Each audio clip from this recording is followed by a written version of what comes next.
सुबह के 10 बज रहे थे। मुझे डाक से एक चिट्ठी मिली। मैं लिफाफा खोलकर चिट्ठी पढ़ने लगा। कृपा करके मेरे अखबार के लिए एक कविता भेज दीजिए। चिट्ठी के नीचे संपादक के हस्ताक्षर थे। संपादक का नाम महिपाल सिंह था। चिट्ठियां तो बराबर ही आती रहती हैं, पर इस चिट्ठी ने मेरा मन को अपनी ओर खींच लिया। इसका कारण यह था कि चिट्ठी की लिखावट बड़ी सुंदर थी। हर अक्षर साँचे में ढला हुआ सा मालूम पड़ता था। महिपाल सिंह से मेरी कोई जान पहचान नहीं थी। यह उनकी पहली चिट्ठी थी। लिखावट देखकर मेरे मुंह से अनायास ही निकल पड़ा, वाह बड़ी सुंदर लिखावट है। मैंने दूसरे ही दिन कविता भेज दी। कविता अखबार में छपी। जिस अंक में छपी वह अंक भी मेरे पास आया। पूरे 32 पेज का साप्ताहिक अखबार था। शुरू से लेकर अंत तक गांव की बातें छपी थी। बड़े सुंदर ढंग से 7 दिनों के समाचार छाट छाट कर छापे गए थे। किसानों के लिए जानकारी की बहुत सी बातें भी थी। मैं अखबार को देखकर बड़ा प्रसन्न हुआ और दूसरे अंक के लिए फिर एक कविता भेज दी। दूसरी कविता भी अखबार में छपी। अब मैं बराबर कविता भेजने लगा। महिपाल सिंह की चिट्ठियां भी समय समय पर आया करती हैं। वे कभी कविता मांगते थे और कभी कहानी। मैं बराबर उनकी इच्छाओं की पूर्ति कर दिया करता था। इसका परिणाम यह हुआ कि हम दोनों के मन में एक दूसरे के लिए प्रेम पैदा हो गया। लगभग 1.5 साल बीत गया। महिपाल सिंह ने एक पत्र में लिखा, यदि आपका कभी इधर आना हो तो मेरे ही घर ठहरने की कृपा करें। मैंने भी उत्तर में उन्हें लिख दिया, यदि उधर आना हुआ तो आपके दर्शन जरूर करूंगा। संयोग की बात 2-2.5 महीने बाद मुझे उधर एक शादी में जाना पड़ा। मैंने अपने आने की सूचना महिपाल सिंह को दे दी। नियत तिथि पर मैं उस ओर बारात में सम्मिलित होने के लिए गया। जब बारात से छुट्टी पा गया तो महिपाल सिंह के घर गया। महिपाल सिंह अपने घर के बाहरी कमरे में कुर्सी पर बैठकर मेज के सहारे कुछ लिख रहे थे। मैंने दरवाजे पे खड़े होकर पूछा, क्या महिपाल सिंह जी हैं? महिपाल सिंह ने कुर्सी पर बैठे मेरे ओर देखते हुए पूछा, आप कौन हैं? मैंने उत्तर दिया, मेरा नाम अखिलेश शर्मा है। महिपाल सिंह उछल पड़े। उन्होंने तेजी के साथ आगे बढ़कर मुझे पकड़कर हृदय से लगा लिया और कहा, अरे शर्मा जी, आप क्षमा कीजिएगा। मैं कुछ कहना ही चाहता था कि मेरे दृष्टि उनके हाथों पर पड़ी। उनका एक ही हाथ था, बायां। दायां हाथ कंधे तक कटा हुआ था। मैं आश्चर्यचकित होकर उनकी तरफ देखने लगा। वे बड़े खुश थे, बड़े स्वस्थ थे। एक क्षण में ही मेरे मस्तक में अनेक प्रश्न कौंधने लगे। क्या वह लिखावट इसी आदमी की थी? क्या यह बाएं हाथ से इतने सुंदर अक्षर लिखता है?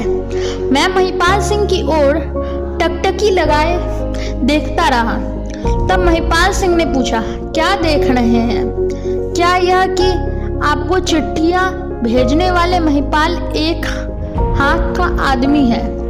अरे भाई, यह जीवन है। जीवन में क्या हो सकता है कोई कुछ नहीं जानता।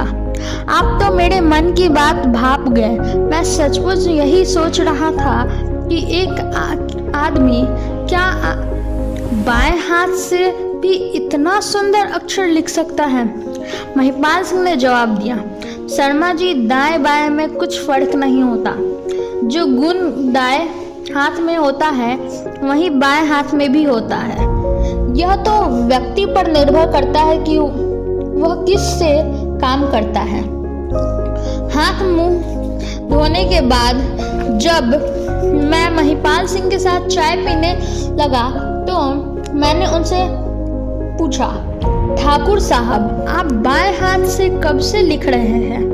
महिपाल सिंह विचारों में डूब गए। कुछ देर तक सोचते रहे, फिर बोले, इस वर्ष मेरी उम्र 55 वर्ष की है।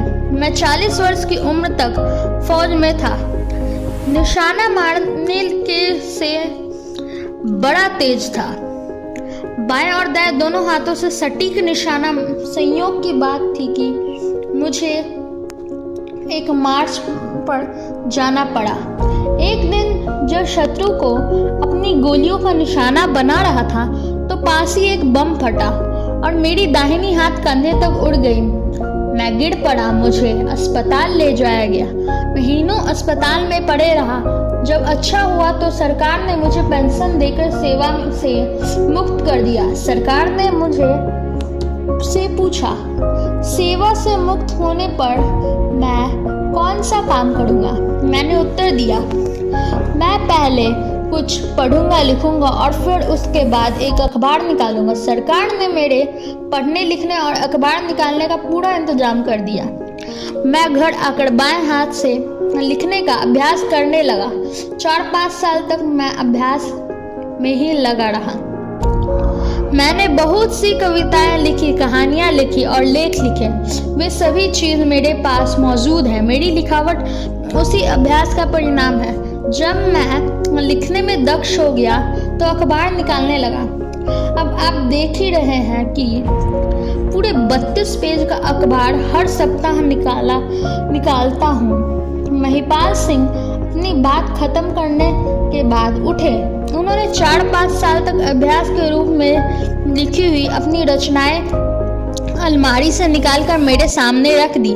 मैं उनकी रचनाओं को देखने लगा। टेढ़े मेढ़े अक्षर, दूर दूर अक्षर, अलग अलग अक्षर, फिर सुधरे हुए अक्षर और फिर गोल गोल सुंदर अक्षर तथा सांचे में ढले हुए अक्षर। मैं मुग्ध होकर बोल उठा, ठाकुर साहब आप धन्य हैं। मैंने बचपन में पढ़ा था, रसरी आवत जात है सिल पर पड़त निशान, मगर आज अपनी आंखों से प्रत्यक्ष देख भी लिया। इतना कहने के बाद मैंने महिपाल सिंह से विदा लिया। धन्यवाद। अगर ये कहानी आपको अच्छी लगी हो तो हमारे वीडियो को लाइक कीजिए, शेयर कीजिए ताकि आपके पास हमारी ऐसी ही नई नई कहानियाँ आ सके। इसलिए हमारे चैनल को सब्सक्राइब कीजिए।